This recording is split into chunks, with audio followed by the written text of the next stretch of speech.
era uma piada, a mulher era submissa ou a gostosona, num país que sempre se viu, basicamente, um país que tem como um objetivo principal, que tinha como objetivo principal perpetuar-se como os descendentes de um país muito escravocrata, machista, branco. E isso se refletiu no humor durante muito tempo, transformou outros seres em chacota, em piada. Todo lugar que eu ia, todo mundo voltava sempre a essa pauta, de que eu era diferente. E esse silêncio das pessoas na minha frente era, na verdade, uma inquietação que elas tinham por conta de saber o que eu ia virar no futuro. Então, eu sei que onde eu vivia, algumas pessoas faziam até aposta. Eu nunca fui objeto de desejo de ninguém, ao mesmo tempo que para pessoas que têm um biotipo como o meu, elas sempre são vistas como mais frágeis, menos... E aí vem o gay em cima. Então, além de tudo, eu era um motivo de chacota. Imagina isso. Então, esse lugar da objetificação, ele acontece num país que ele vai traçar quem é esse negro desejável. E eu nunca estive nesse lugar do negro desejável. Eu não construí na minha cabeça a figura de um pai herói, mas de um pai sensato, que vivia em função da família e que, como um homem negro retinto, vivia opressões do lado de fora que ele podia muito bem descontar dentro de casa, que é o que acontece com muitos homens, que acabam sofrendo o preconceito do branco lá fora. E essas opressões, sem ter uma análise, sem usar você ter um porto seguro para conversar, ele acaba explodindo dentro de casa. E meu pai jamais explodiu dentro de casa todas as opressões que ele sofria do lado de fora. E isso eu acho incrível. Mas assim como o feminismo é um feminismo que começa no branco, a masculinidade, a discussão dela também começa no branco. Né? A masculinidade, ela começa do branco. O que o branco entende por ser um homem nessa sociedade, na desconstrução do homem? Ele não está desconstruindo nem o racismo, ele está desconstruindo ele. Tá? Ele não discute nem o racismo. Para ele é vitimismo e mimimi. Se a gente não conseguir discutir raça no Brasil, a gente jamais vai discutir as outras opressões. Olá, tudo bem? Bem-vindo, bem-vinda, bem-vinde a mais um episódio do podcast Ao Masculina, conversa sobre masculinidades. Eu sou Paulo Azevedo e conto com a parceria dos meus queridos Conrado Góes, Glaura Santos e Vitor Vieira, além de outros tantos amigos que colaboram para esse espaço de encontros mais viáveis para todo mundo. Você que nos acompanha desde o primeiro episódio sabe que a nossa ideia aqui é entender as visões dos nossos convidados, como vivenciam e lidam com as masculinidades no dia a dia, apostando em suas potências e na capacidade de transformação por meio do diálogo, autoconhecimento, sensibilização e humanidade. O exercício aqui é não impor regras, nem rótulos, muito menos modelos de como ser, mas sim escutar da forma mais aberta possível para refletir, gerar ideias e abrir diálogos sobre as masculinidades e suas diversas maneiras de estar no mundo hoje.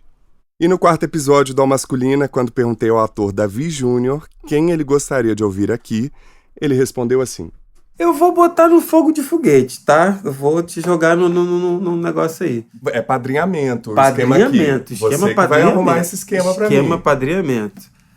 AD Júnior. Ele é um ativista. O AD é muita coisa. E por que ele? Porque o AD, além dele ser uma pessoa negra, retinta e militante, ele é gay. Então eu acho que um negro retinto gay seria uma pessoa fundamental para dialogar sobre esse universo de masculinidade, sabe? Ele é negro, retinto, gay e filho de pastor. É uma delícia! E hoje eu estou aqui no estúdio em São Paulo com Conrado Góes e Vitor Vieira para conversar com ele. AD Júnior, seja muito bem-vindo ao A Masculina. Poxa, eu que agradeço a vocês todos, a equipe maravilhosa, Paulo.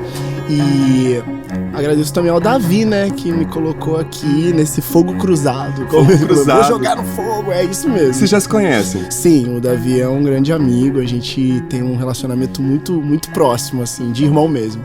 O Davi já fez uma introdução sobre quem é você, mas como você gostaria de se apresentar para os nossos ouvintes? Poxa, eu sou AD Júnior, tenho 33 anos, sou de Juiz de Fora, Minas Gerais, mas moro na Alemanha há mais de uma década. E sou comunicador, palestrante e ativista, né? Eu presto consultoria também na área de diversidade para várias empresas e para... Já é bastante coisa, bastante né? Coisa já foi? Não, ainda tem um canal no YouTube há 3 anos. Tem um canal no YouTube, tem bastante coisa. Tem o Instagram também, onde eu posto minhas coisas. E eu falei do podcast, né? Que eu comecei faz 2 anos antes de dar esse hype. E tá no ar ainda? Tá no ar, mas não tô atualizando. Vamos ver. Vai atualizar a partir de agora. O Alma Masculina vai te dar esse estímulo aí. Vamos lá. AD, e pra começar a nossa conversa, eu sempre pergunto, qual que é a sua curiosidade, qual que é a sua inquietação em torno do tema das masculinidades? A primeira coisa que eu penso quando me veio na cabeça essa questão da masculinidade tóxica, que foi a primeira vez que eu ouvi algo sobre masculinidade, foi masculinidade tóxica, né?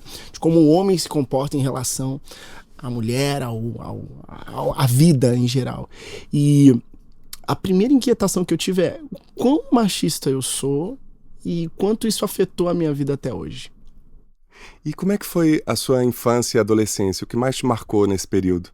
O que mais me marcou durante a minha infância e adolescência é que eu vivi uma vida incrivelmente em paz. Apesar de eu entender a minha sexualidade muito cedo, eu sempre fui uma pessoa muito reflexiva. Uma criança reflexiva, imagina, uma criança que fica refletindo das coisas, né?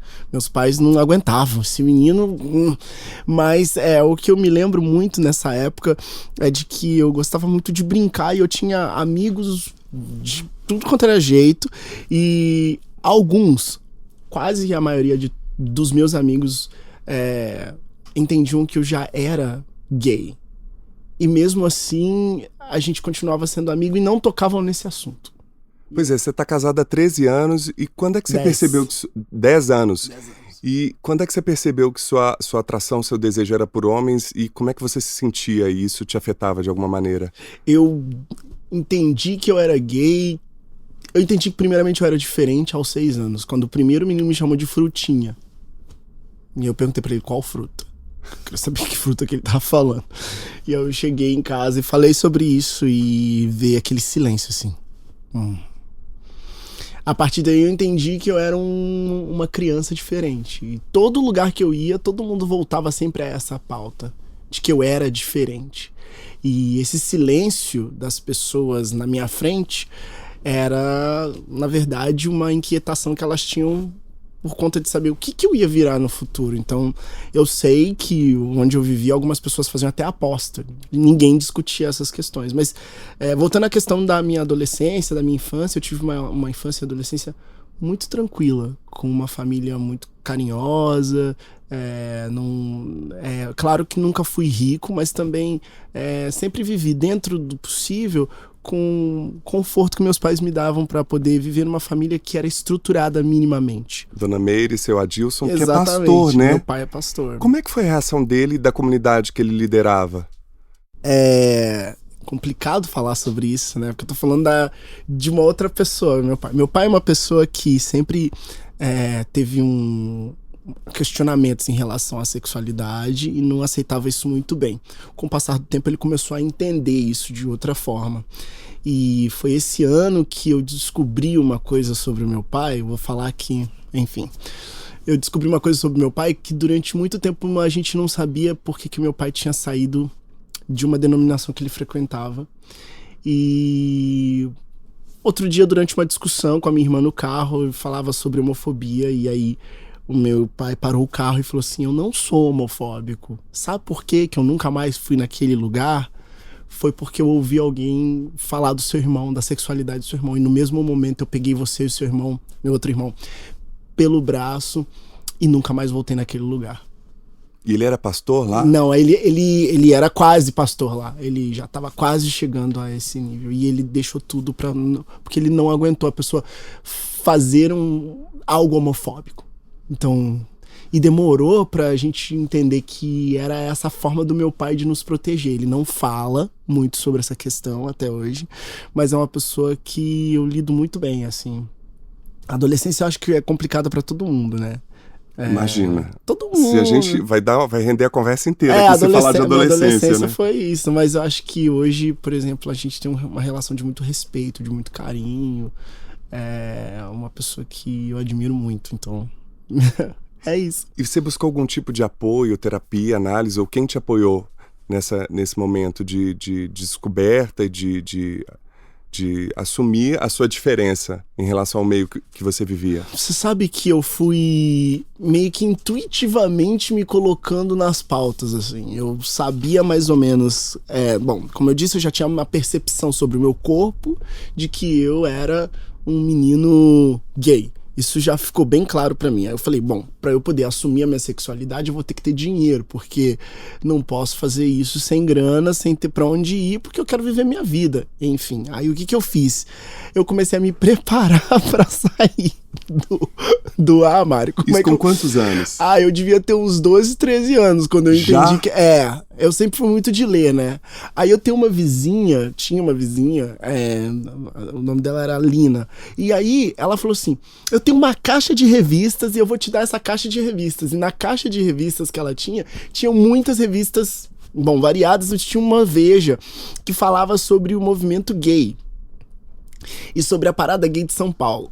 Eu peguei essa revista, na hora que eu vi essa revista, eu peguei a capa dela, joguei a capa fora e deixei essa revista guardada dentro de uma revista que falava sobre a Amazônia. E eu sempre estava lendo sobre a Amazônia, gente. Eu fiquei um mês só lendo aquela revista pra entender do que estava se tratando. Então, bem cedo, tinha 12, 13 anos, isso não é mentira. Aí eu comecei a entender que existe um movimento, esse movimento chama GLS na época. O movimento de GLS que tá acontecendo, em São Paulo tem uma parada, Stonewall, porque eu ia muito à biblioteca da minha cidade. E lá eu comecei a procurar títulos, e por incrível que pareça eu procurava títulos de autores que, gente, eles eram gays. E ali eu comecei a entender que a sexualidade era algo que era diversa mesmo estando na igreja, mesmo vivendo. Você mora em Hamburgo, na Alemanha.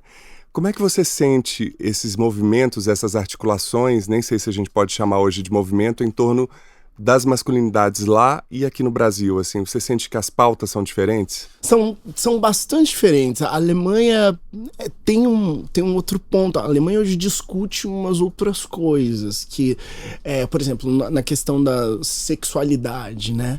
É um país, é claro, que bastante conservador também, por um lado, mas por um outro, a questão da sexualidade não é tanto tabu. No Brasil, eu vejo que é a primeira vez que a gente está começando a discutir esse lugar do macho, porque a cultura machista do macho, o macho, né? Que eu sou macho. Isso era uma questão muito do Brasil. As piadas na década de 90, no início dos anos 2000, ou até mesmo do Chico Anísio até antes, né? Onde que o gay era caracterizado como uma caricatura de si mesmo. Isso acontecia muito no nosso país, né? Você via lá aqueles quadros do pitbull, pit gay, alguma coisa assim.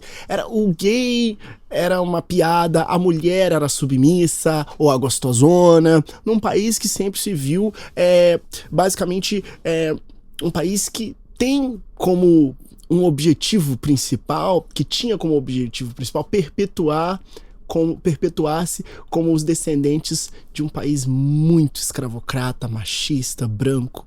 E isso se refletiu no humor durante muito tempo e transformou outros seres em chacota, em piada. Então, eu acho que o Brasil começa a discutir hoje o quão tóxico isso foi lá atrás e como a gente vai fazer apontamentos lá pra frente. E quais foram as suas primeiras referências de masculinidades e quais são as suas referências hoje? Minhas primeiras referências de masculinidade, é claro que você encontra dentro de casa, né? Tipo, a minha primeira referência com meu pai, por exemplo, diria assim, o meu pai, que era diferente quase de todos os outros homens que eu conhecia na época. Meu pai sempre foi muito carinhoso com a minha mãe, meu pai sempre cozinhou, meu pai sempre cuidou da casa, né, meu pai, né, hoje já não tá mais assim, né, hoje já tá mais velhinho, assim, né, ele é jovem ainda, mas ele tá numa outra vibe, mas ele sempre pegou firme com a minha mãe, no trabalho, de tudo. Então, eu não construí na minha cabeça a figura de um pai herói, mas de um pai sensato, que vivia em função da família e que, como um homem negro retinto, vivia opressões do lado de fora que ele podia muito bem descontar dentro de casa, que é o que acontece com muitos homens, que acabam sofrendo o preconceito do branco lá fora. E essas opressões, sem ter uma análise, sem usar sem ter você ter um porto seguro para conversar, ele acaba explodindo dentro de casa. E meu pai jamais explodiu dentro de casa todas as opressões que ele sofria do lado de fora. E isso eu acho incrível. E a gente já ouviu aqui no Ao Masculino uma psicanalista, a Malvina Muscati, falando justamente desse mecanismo da raiva, né? Que o homem tem pouca leitura das sensações e das emoções que ele tem, e quando ele reage a qualquer coisa, normalmente a raiva é o primeiro mecanismo que ele tem, né? A raiva é uma coisa que a gente sente. Por exemplo, quando eu comecei o meu canal e queria falar sobre viagens e acabei não conseguindo por conta da quantidade de pessoas que faziam posts racistas, eu fiquei com muita raiva. Mas aí o negócio é o seguinte, o que você vai fazer? Transformar essa raiva em algo benéfico, ou você vai continuar sentindo raiva e nutrindo esse ódio? E é inevitável te perguntar isso, eu perguntei isso pro Davi também, como é que você lida com o fato do homem negro ser objetificado, a questão desse estereótipo, né, do homem negro, forte, bem dotado, viril, né, essa hipervirilização do homem negro, como é que você lida com isso, ou o que você pensa sobre isso? Eu nunca fui esse homem, eu sempre fui o que o Frantz Fanon chama de petit noir, o negro pequeno, o negro que é jogado pelos cantos. Eu sempre fui um negro franzino, pequeno, não tem aquela cara do modelo negão, né, que se tem para uma sociedade que aceita, porque tem um negro que você aceita, tá? Tem um negro que você aceita. Tem um outro negro que ele não serve para nada, no caso da ideia da branquitude, tá? Na ideia da branquitude nessa sociedade. Então, eu nunca fui objeto de desejo de ninguém, ao mesmo tempo que para pessoas que têm um biotipo como o meu, elas sempre são vistas como mais frágeis, menos... E aí vem o gay em cima. Então, além de tudo, eu era um motivo de chacota. Imagina isso. Então, esse lugar da objetificação, ele acontece num país que ele vai traçar quem é esse negro desejável. E eu nunca estive nesse lugar do negro desejável. Então, eu pude fazer algumas análises enxergando alguns outros negros que estavam sendo projetados nesse lugar também. Tem um histórico, alguma pista de onde começou isso de objetificar o negro no aspecto sexual mesmo? Eu acredito que desde o início, desde o primeiro momento que o contato conosco era violento, a forma dessa pessoa se apaziguar na sua mente era usar esse objeto de desejo, transformá-lo em objeto de desejo e começar a usar esse corpo. Então, nós fomos usados, a gente é muito bonitinho 5 minutos, depois eu não preciso mais, na verdade, porque, veja, imagine que eu vou casar com uma pessoa desse biotipo, né? A não ser que ele seja um negão, do cabelo rastafari. E olha, eu não tenho cabelo desde que eu tenho 17 anos. Então, assim, eu não posso nem afirmar minha negritude no meu cabelo. Mas quando uma pessoa olha pra mim, ela não vê nenhum traço da miscigenação que o branco tanto deseja nesse negro. Para o negro desejável, dessa ideia que os brancos têm sobre negros, né? Você tá falando de um lugar como os brancos vêm. Para esses brancos brasileiros enxergarem o negro desejável, ele não pode ser da minha cor. Eu tenho cara de Nigéria. E cara de Nigéria para essas pessoas ou é morto ou é na cadeia. E no seu canal tem um vídeo de abril de 2017 que você fala da solidão do negro gay. Né? O fato de ser um homem negro, gay, brasileiro no exterior. Quais são as questões específicas que você tem que lidar para além de ser um homem negro? Existem?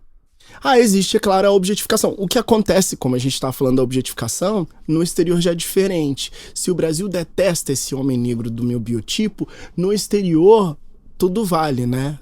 O negro que vem da África ou, enfim... Como eu tenho um biotipo muito africano para essas pessoas, eu tenho que lidar, é claro, com a objetificação do homem negro por simplesmente ser exótico. A exoticidade do meu corpo atrai a curiosidade de muitas pessoas. Agora, para além disso, por ser gay, eu acredito que há uma outra questão. O movimento LGBT, ele dá muita visibilidade para um tipo de negro correto. Então lá fora também, correto abre aspas, porque lá fora também existe isso. Então, assim, pessoas negras retintas como eu no movimento LGBT não tem voz nenhuma. Não tem voz nenhuma. Me cita 3 líderes negros como eu, retintos, que você conhece. Nenhum. Então algumas pessoas dizem que eu não tô no lugar correto. Eu tô querendo me passar de outra coisa. Eu falo assim, poxa, e eu me encaixo aonde? E esse meu vídeo tava falando sobre isso. Eu me encaixo aonde? E você fala até em relação à misoginia e o machismo em relação a outros homens e mulheres cis negros, né? Que também estão procurando, nessa voz que tá falando contra o racismo, um homem hétero. Não estão procurando uma pessoa homossexual. Uma pessoa homossexual como eu, mas peraí, vamos reproduzir como? Aí eu falo, pera, nossas vozes estão em vários lugares, né? A gente tem várias formas de entender nosso lugar na sociedade, nossa sexualidade, nosso ser. Então, assim, eu não tô te fazendo aqui o de coitado, imagina. Eu estou te dizendo que eu me encaixo num lugar que é completamente específico, né? Mas todo mundo não poderia viver a sua especificidade, a sua individualidade seria tão melhor, né? Por isso que a gente aqui conversa sobre masculinidades, porque existem 1000 maneiras de viver, as feminilidades, as homossexualidades, tem 1000 maneiras de viver, né? Mas assim como o feminismo é um feminismo que começa no branco, a masculinidade e a discussão dela também começa no branco.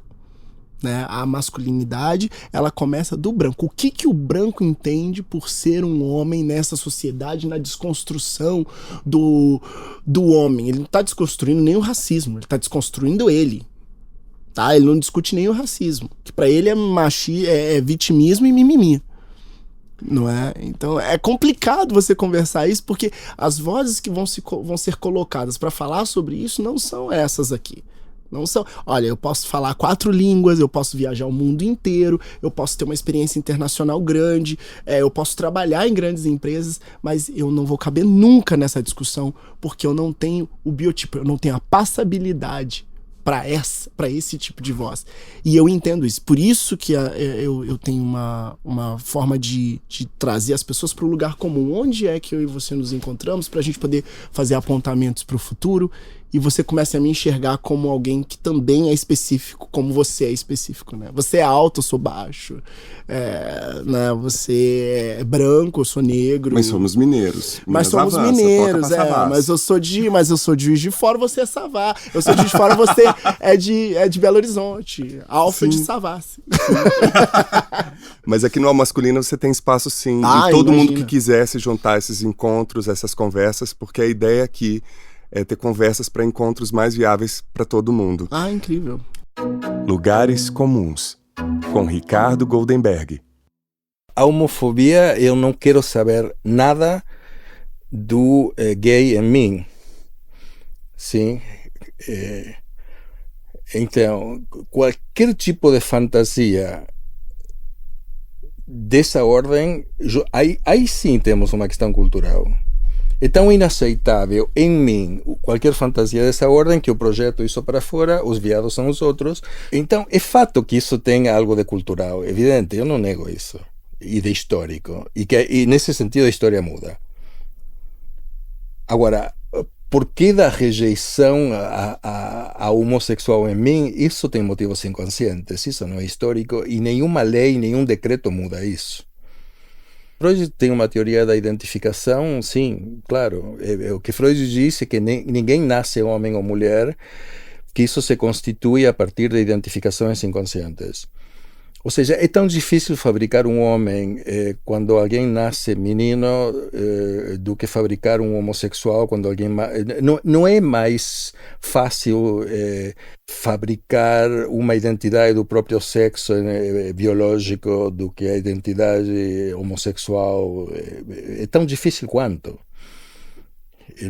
Ou seja, haveria que acabar com a ideia de normalidade. A normalidade nada mais pode querer dizer que a média estatística. Isso seria a norma estatística, não que seja patológico porque está bem ou porque está errado. É simplesmente bom, porque muitos nascidos biologicamente como homens acabam se identificando com os traços da heterossexualidade masculina, mas isso não quer dizer que a construção de cada um deles é tão difícil quanto. Ou seja, Freud dizia que o maior horror masculino inconsciente é ocupar a posição imaginária da mulher do pai, digamos assim. O que se chamava de complexo de castração, em geral, é a história de eu vou te cortar o pintinho. Isso não é bem o complexo de castração. O que Freud realmente dizia é que o horror masculino inconsciente é ocupar o lugar da mulher do pai. Esse seria rejeitar a posição feminina em mim. Então, qualquer coisa vinda de fora que me lembre disso, eu vou rejeitar claramente. E quanto mais recalcado estiver em mim, mais violento eu serei com aqueles que me lembram isso, né? Então, estou te dizendo mal e porcamente o que me parece ser um mecanismo da homofobia.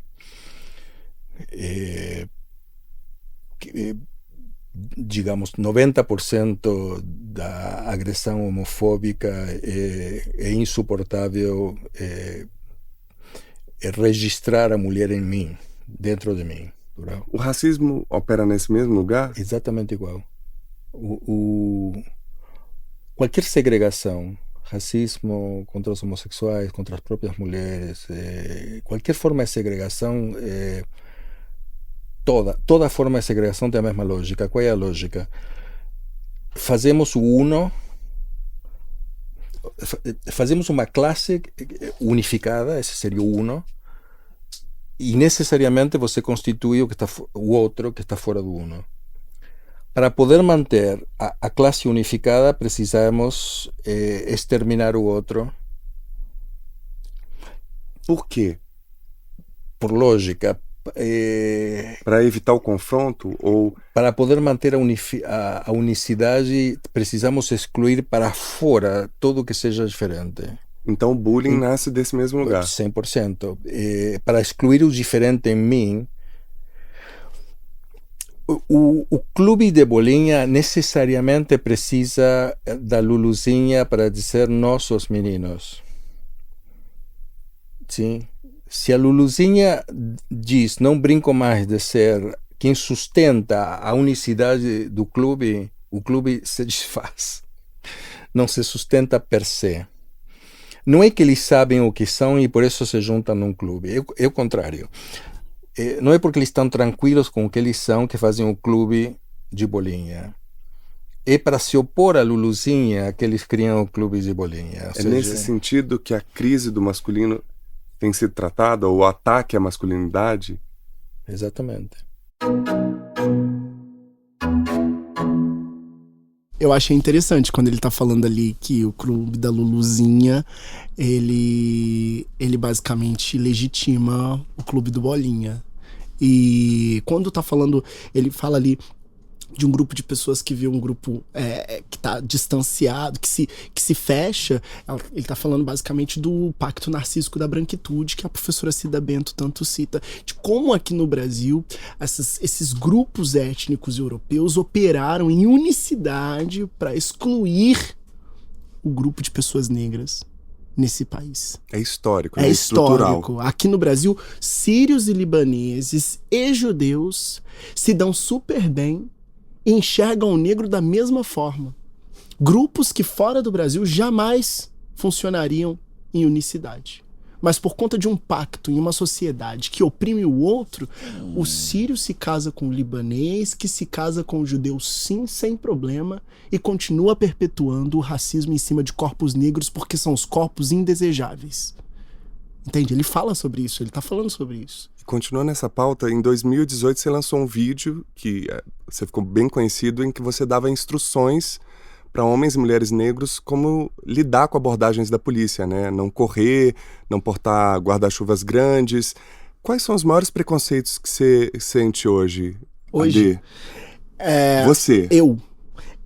Então, é muito interessante falar sobre isso. Algumas pessoas acham que o preconceito acaba na ascensão social. Então hoje, basicamente, eu vivo num outro espaço que não o espaço relegado aos negros, né? Que é somente o subúrbio, que é somente a periferia. Eu estou frequentando outros espaços. E ali continua a perpetuação do sistema total. Eu entrei outro dia na sala VIP de um certo cartão e a pessoa perguntou: oi, tá perdido? Eu falei: não tô perdido. Aí ela vira e fala pra mim assim... Aí eu falei: mas aqui não é a sala do cartão X? Ela diz: mas é só a partir do cartão X, Y e Z. Aí eu falei assim: entendi. Ou pegar um avião e a moça dentro de uma certa companhia certa companhia me falou assim: o senhor tá sentado no lugar errado, a econômica lá atrás. Então as pessoas acham que você transformar... porque agora eu sou uma pessoa que vive... não vive mais no lugar onde é colocado o negro na sociedade. Se a gente está projetando uma sociedade cada vez menos racista, a gente está errando muito. Porque quem está no lugar de ascensão social não está recebendo nenhum tipo de tratamento normal. A gente é tratado como o bizarro. Que bizarro. Como é que... Teve uma pessoa outro dia que me perguntou quanto é que o meu marido me manda da Alemanha para eu me sustentar aqui no Brasil. Essa situação aqui foi um dos motivos que te levou para ir para fora do país. E você de fora, como é que você sente a imagem e a repercussão do país hoje lá fora? A imagem do Brasil tá, na minha opinião, a real. Eu tô gostando. Porque eu sempre falei, as pessoas achavam que eu tava exagerando. Eu sempre, quando eu fui para os Estados Unidos, eu falei. Quando eu fui para a Alemanha, eu falei. As pessoas achavam que eu tava mentindo. Esse aí tem algum ranço com o país dele. Eu falava: não, gente, é real. Eu, quando saí do Brasil, eu trabalhei numa empresa de telefonia que eu consegui um trabalho como tradutor.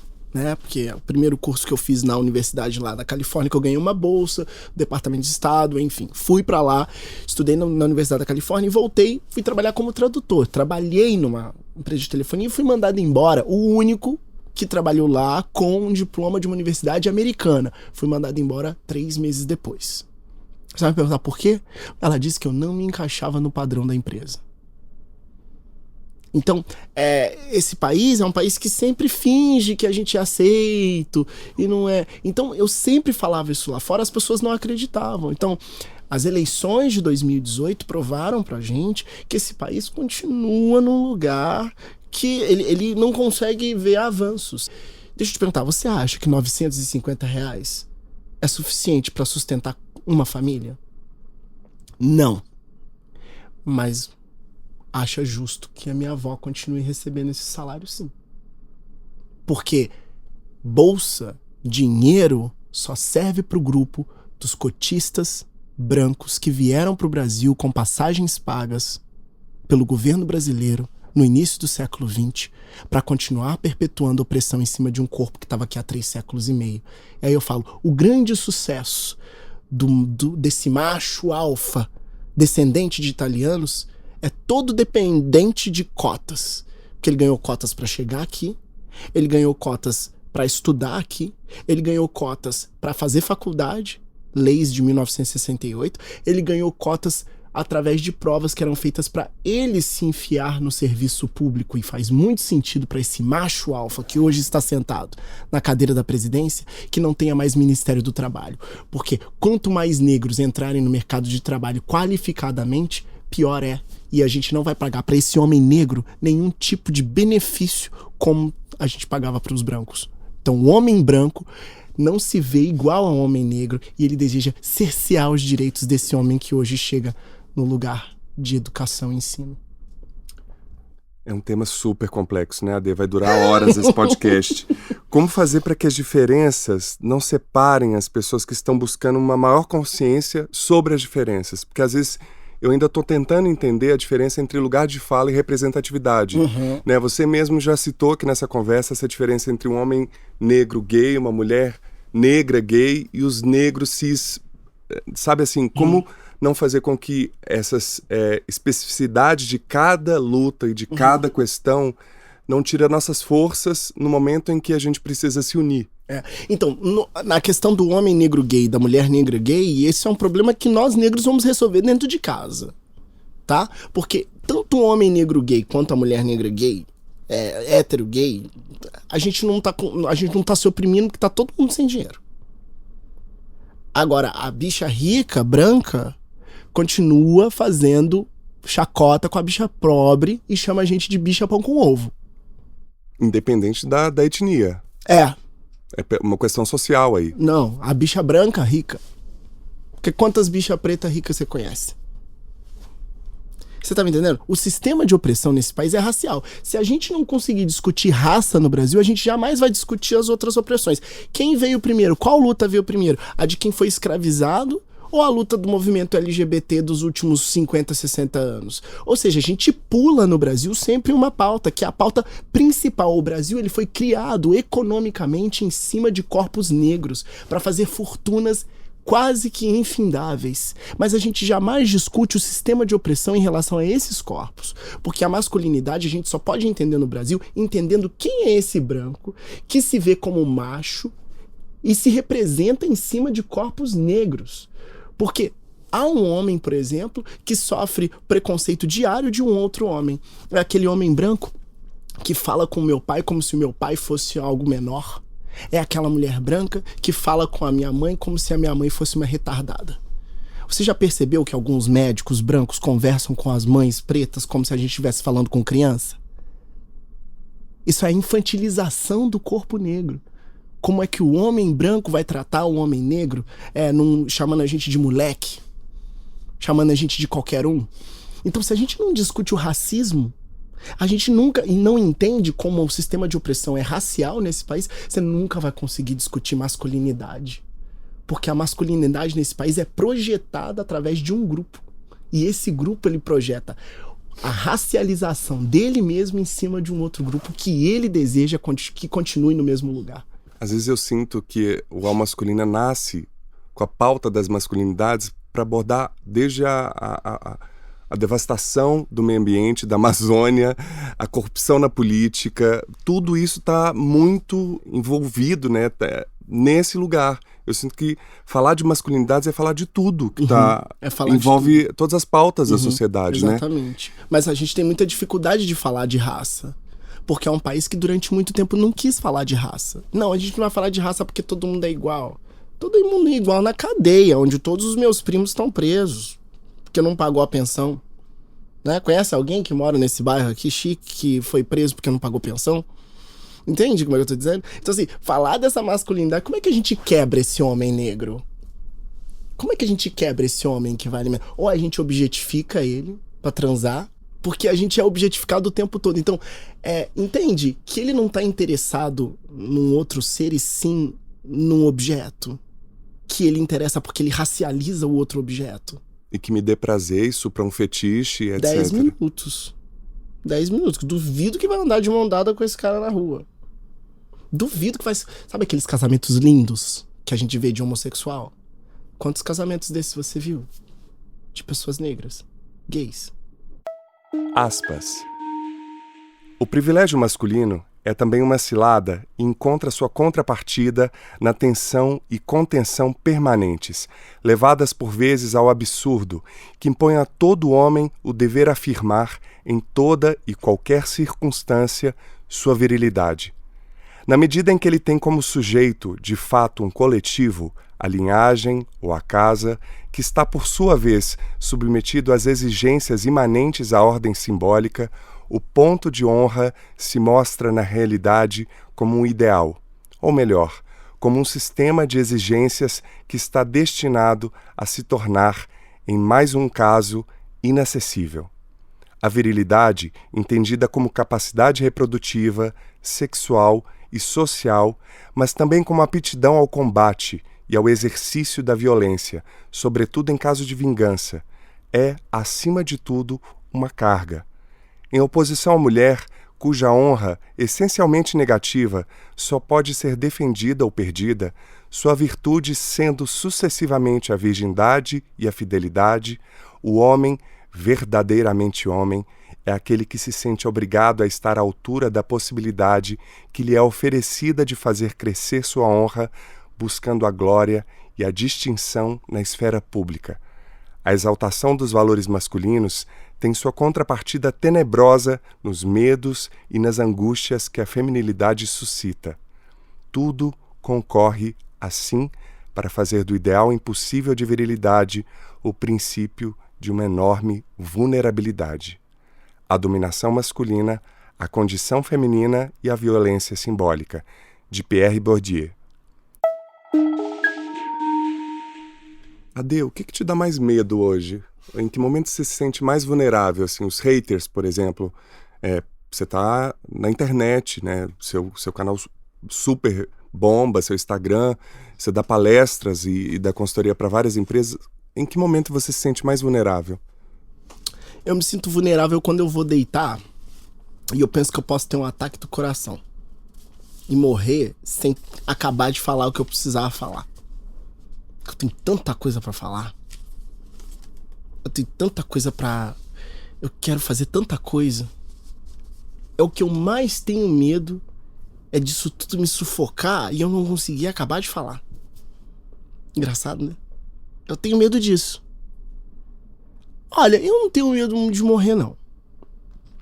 Geralmente, pessoas como eu vão morrer antes dos 40. Porque eles matam pessoas negras que estão falando sobre pautas até antes dos 40. Medgar Evers, Martin Luther King, Marielle, todo mundo que tava falando do jeito que eu falo morreu bem antes. Então pode ser que aconteça comigo também, entendeu? Eles sempre vão acabar com essa voz em algum lugar. E agora que eu apareci na televisão várias vezes, falando sobre isso em rede nacional, não pode ser que as pessoas estão achando isso tudo tão maravilhoso, tão bonito assim. Não é unânime, né? Não é unânime. Então, a única coisa que eu tenho medo é de não conseguir acabar de falar.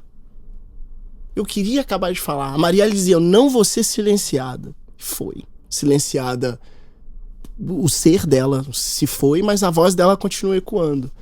Mas aí eu fico pensando, será que eu produzi o suficiente? Será que eu tô escrevendo o suficiente? Eu jamais tô me comparando com nenhuma dessas pessoas que eu citei, eu só tô dizendo que é dentro dessa causa do ativismo, as pessoas descartam os nossos corpos com muito mais facilidade. E é disso que eu tenho medo, sabe? Não do morrer em si, mas de não conseguir acabar de completar o que eu tenho pra fazer.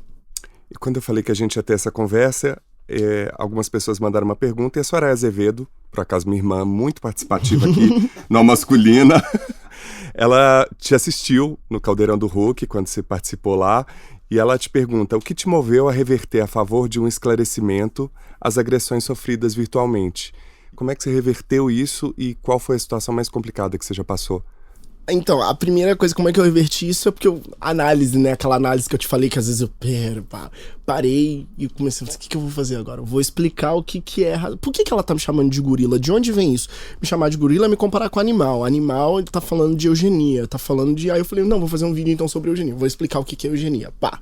Eu fiquei meses pesquisando e fiz um vídeo sobre eugenia, que é um dos vídeos mais assistidos sobre eugenia hoje no Brasil. Para os nossos ouvintes, eugenia rapidamente é... Eugenia foi a pseudociência que existiu no nosso mundo desde 1830 até 1945 e que falava que o homem negro ele é menos capaz e, portanto, ele não precisa ser educado, ele é menos civilizado, e essa foi a política que pautou o nosso país no final da escravidão. Acabar com os negros, trazer os descendentes de europeus para embranquecer o país, porque esse grupo de negros não tem aptidão para transformar o nosso país num país civilizado.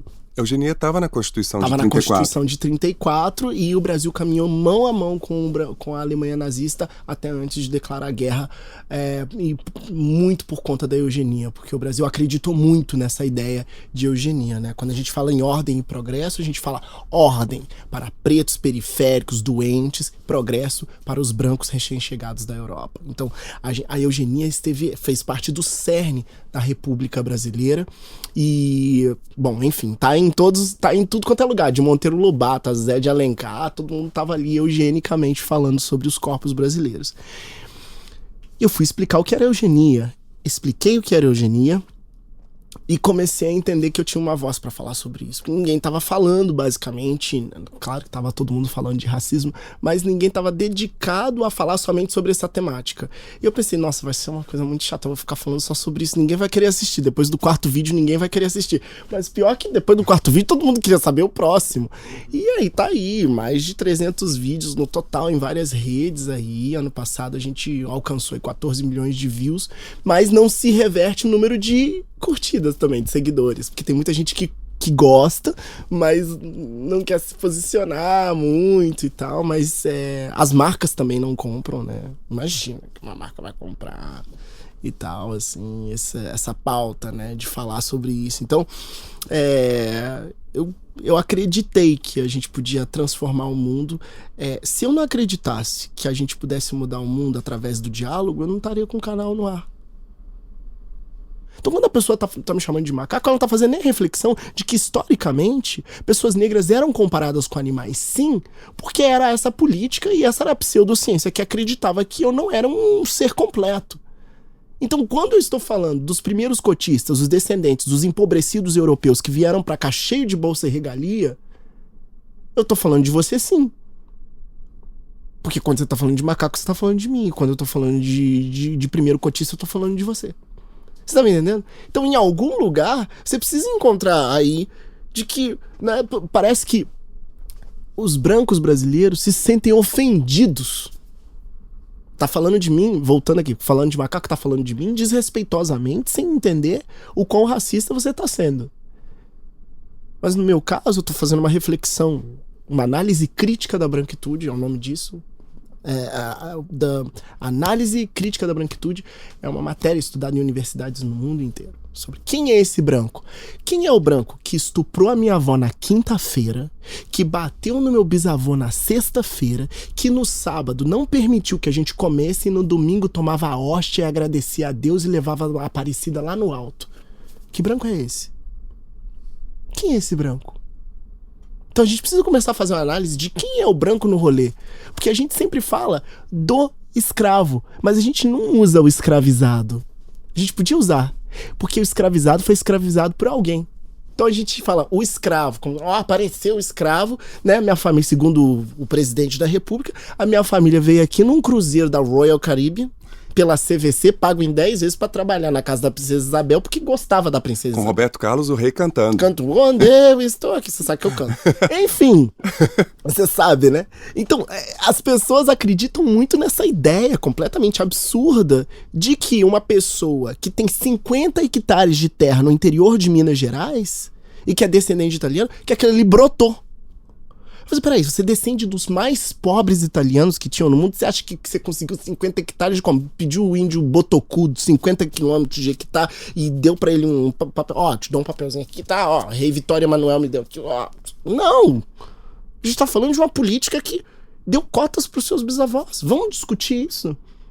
Que até a construção desse homem na masculinidade, essa sociedade falocêntrica, o falo dele é em cima de um monte de homem preto que trabalhou pra construir a casa dele. Duvido que ele construiu aquela casa toda bonita sozinho. Até a masculinidade dele é construída em cima da expropriação de corpos de homens e mulheres negras. Esse homem, esse másculo, esse macho alfa, ele é ninguém sem que ele se apoie em cima de opressão de outros grupos. Vamos falar dessa masculinidade. Vamos começar de novo. Vamos começar do zero aqui, nosso programa, gente. Porque vai ter episódio parte 1, 2, 3, 4. Não perca Alma Masculina, uma série com a Ade Júnior. Eu vou furar a pauta aqui, a gente já tá caminhando pro final. Ade, mas eu queria que você falasse dicas rápidas de como combater o racismo. De como combater o racismo? Eu sei que você tem esse vídeo no seu canal, mas eu queria que você só desse essa é uma dica carinhosa. Não, tá? É uma dica carinhosa, porque esse tema foi praticamente a pauta da nossa conversa.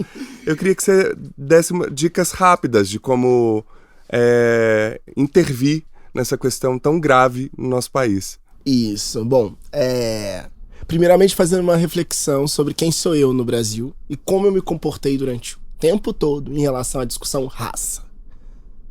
Quem fui eu durante muito tempo? Eu fui quem silenciou, eu fui a pessoa que falou que era vitimismo, que era mimimi, Bom, eu tenho mais ou menos empatia sobre isso, eu tenho um exemplo pra contar, quem sou eu. Aí você entendeu quem é você nesse rolê, você começa a ter empatia. Deixa eu ouvir a história do outro, porque eu sempre ouvi a história do alemão. Eu sempre ouvi a história do francês, eu sempre ouvi a história, sabe tudo da Revolução Gloriosa, sabe o que foi a Revolução Francesa, entende sobre a Segunda Guerra Mundial, que é lá pode xingar? Que é lá na puta que pariu, entendeu? Entende um monte de coisa, dinastia Ming, eu conheço, gente, dinastia Ming, e eu isso, James Cook descobriu isso aí, eu conheço, mas não sabe o que foi a revolta dos malês. Não sabe que o Brasil trouxe 5 milhões de escravizados no maior e mais longevo período de escravidão recente da história da humanidade. Foram 5 milhões de corpos. Você sabia que o Brasil... Quantas pessoas você acha que foram importadas para os Estados Unidos como 500 mil? O Brasil foram 5 milhões. Foi 10 vezes mais. São os negros são mais da metade da nossa população. Isso. O Brasil importou muito mais. Então, não entende nada de Brasil. Entende tudo. A pessoa sabe andar na Times Square, mas não tem noção de onde fica o subúrbio da empregada. A Eliane Brum escreveu um texto muito interessante que se chama Onde Moram as Pessoas Marrons? O filho dela pergunta, mamãe, onde moram as pessoas marrons? Então, é importante entender como você se posiciona, a história desse país, para começar a analisar como você vai usar sua crítica para construir uma narrativa antirracista. Porque combater o racismo somente não é a solução. É ser antirracista no seu DNA, no core. É ter nojo de uma pessoa que durante muito tempo sujeitou um outro ser a humilhações diárias, porque a humilhação é diária, tá? Estar dentro de um ônibus durante 3 horas para chegar na sua casa é uma humilhação diária, que a gente naturalizou como sendo um problema de transporte público. Mas ir pro Alphaville não é um problema de transporte. Que eu sento na minha Land Rover e vou sentado até a casa do inferno continuar perpetuando o meu privilégio na sociedade. Então, entender como foi criada a periferia, entender como são os jogos de poder nesse país, é importantíssimo para a gente poder fazer análises que são autocríticas e que a gente possa fazer apontamentos para o futuro. É o único desejo que eu tenho que as pessoas façam. Que elas entendam que, historicamente, esse país, até dentro da masculinidade branca, eurocêntrica, impediu o avanço de pessoas negras simplesmente por conta da racialização do sujeito e criou uma estrutura que impediu o avanço de mais de 50% da população, e eu preciso, como pessoa que deseja combater o racismo, entender isso, porque eu entendo que o dólar custa X e Y, eu entendo a fazenda, não é? Da pessoa vestida ratazana, que é meu sonho de ir lá. Entende tanta coisa, mas não entende a realidade do próprio país. E isso, pra mim, é viver na ignorância completa de um país que sempre fingiu viver uma miscigenação. Pega aí a escola de samba que ganhou esse ano em São Paulo e veja que é uma escola de gente branca contando a minha história. Agora eu te pergunto, e se eu começar a escrever livros sobre a história dos judeus no Brasil, você acha que eles vão gostar? Então, com que direito esse país se vê no lugar de dizer qual é a última palavra, qual é a palavra final sobre a dor de mais de 50% da população desse país? Então é importante fazer reflexões para poder ser antirracista. Antirracismo é fundamental para a gente trazer reflexões coerentes para o futuro desse país juntos. Não vai acontecer nenhuma revolução se não houver diálogo. Não vai. Então a gente precisa dialogar. E o bilionário ou o rico que está me ouvindo agora, eu tenho um recado para você. Você podia estar dirigindo um carro conversível nesse país, mas você não está porque você continua do lado dos que se silenciam sobre a opressão de outros. Aí você vai para Miami dirigir um carro bacana, porque nessa fazenda você acredita que tem o direito de continuar perpetuando opressões em cima de outros corpos. E aos pobres desse país eu tenho um recado. Nós somos vítimas do maior crime acontecido na história recente da humanidade e que eles ficam brincando no carnaval de fazer carro alegórico de navio negreiro, mas não teriam coragem de colocar um navio negreiro, um carro alegórico, com pessoas dentro de uma câmara de gás soltando fumaça, com corpos esqueléticos. Preste atenção. Vamos começar a entender que não é brincadeira desenvolver um país e fazer apontamentos coerentes para o futuro. Cá entre nós, o que são as masculinidades por AD Júnior?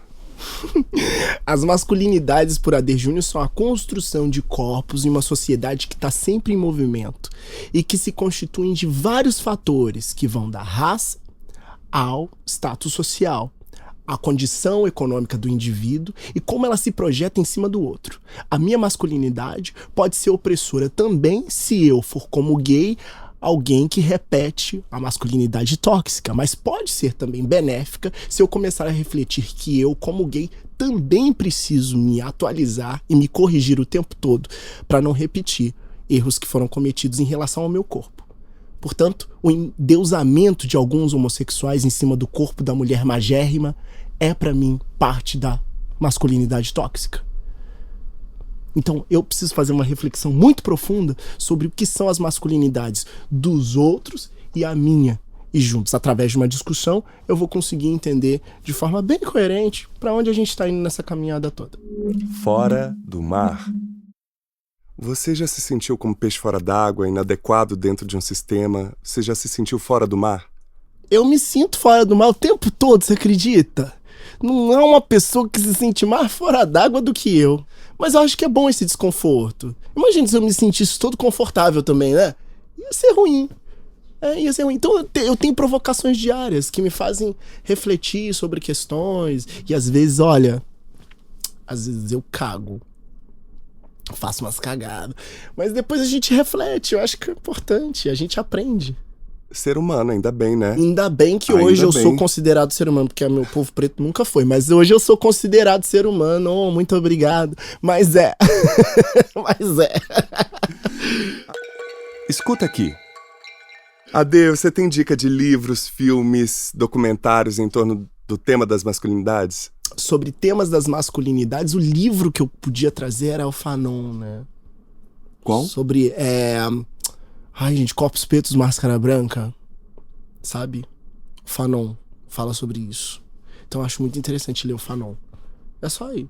E eu queria indicar seu canal no YouTube, que já tem mais de 68 mil assinantes. Posso indicar o canal no YouTube? Pode, eu acho que pode. Então, dê o serviço pra mim. Como te achar no YouTube, no Instagram? Bom, no YouTube você vai me encontrar lá como AD Júnior. Só colocar AD Júnior que você acha lá. AD mudo, tá, gente? AD mudo. AD Júnior. No Instagram é AD Júnior _real. No Facebook também AD Júnior, me acha, tá? Tá tudo muito uniformizado, que eu sou uma pessoa, tá muito fácil de achar. AD, quem você gostaria de ter aqui no Alma Masculina? Quem você indicaria? Eu indicaria o cara mais incrível que eu conheço. Incrível, incrível, incrível. Diretor, sociólogo, político, tá fazendo uma revolução no teatro no Rio de Janeiro. E eu acho que, nossa, vale muito a pena trazer esse cara aqui. Rodrigo França. Então fica aí seu apadrinhamento para entrar em contato com o Rodrigo e marcar essa conversa. Traz o Rodrigo, por favor. O Rodrigo... Nossa, traz o Rodrigo. Traz o Rodrigo, traremos o Rodrigo.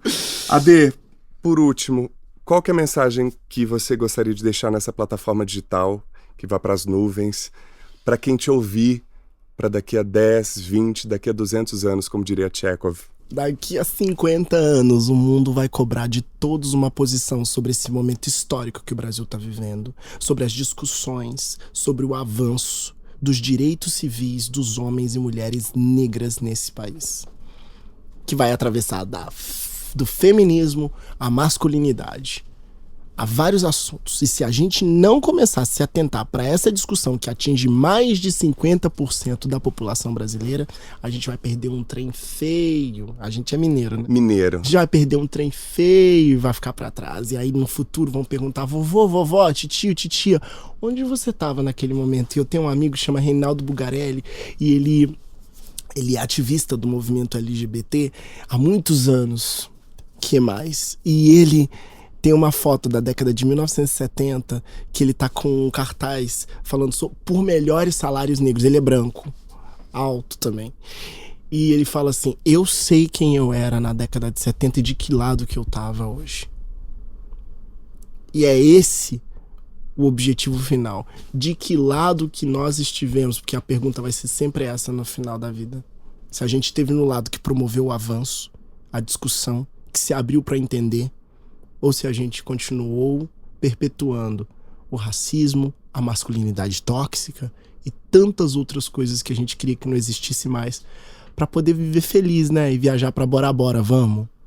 Nunca fui. Ah, quero ir. Viajar, você pode me chamar pra Baipendi. Ai, ali pra vamos. esquina. Ai, nossa, eu tô muito afim. Aliás, fica o recado, qualquer viagem eu tô disponível, gente, Vamos. a qualquer hora, a qualquer tempo, passaporte em dia, viagem Ah, comigo eu também mesmo. tô pensando Viaja em fazer comigo uma viagem mesmo. agora pra Moçambique, uma coisa assim. Bora fazer Fechou, isso, eu acho que é fechou. maravilhoso. Ade, que seu coração possa continuar pulsando saudável, cheio de amor, de coragem, de boas palavras e que você tenha noite de sono tranquila para acordar bem e poder levar essa voz para onde você for.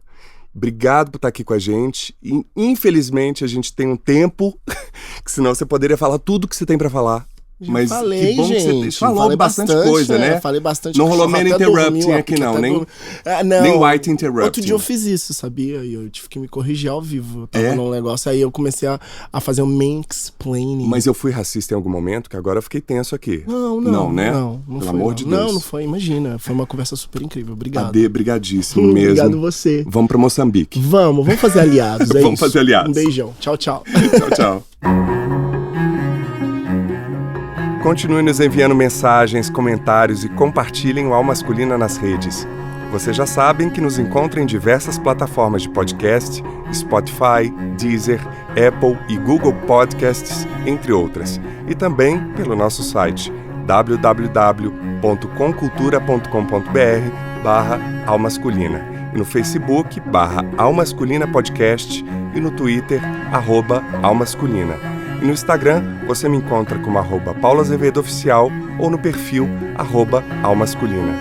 Gostaria de agradecer muitíssimo a todas as pessoas que colaboraram, em especial aos nossos convidados Ade Júnior e Ricardo Goldenberg.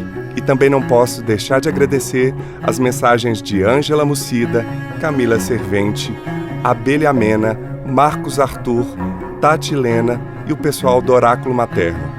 Bom, o nosso episódio fica por aqui e o Masculino é feito por Conrado Góes na trilha sonora original, gravação, edição e mixagem, Glaura Santos na identidade visual e arte, Vitor Vieira nas fotos e vídeo e eu, Paulo Azevedo, na idealização, produção, roteiro e apresentação. Esse podcast conta com a colaboração da sua companhia e é realizado pela Concultura. E você que nos deu o prazer da sua companhia até aqui, muitíssimo obrigado e até o próximo encontro.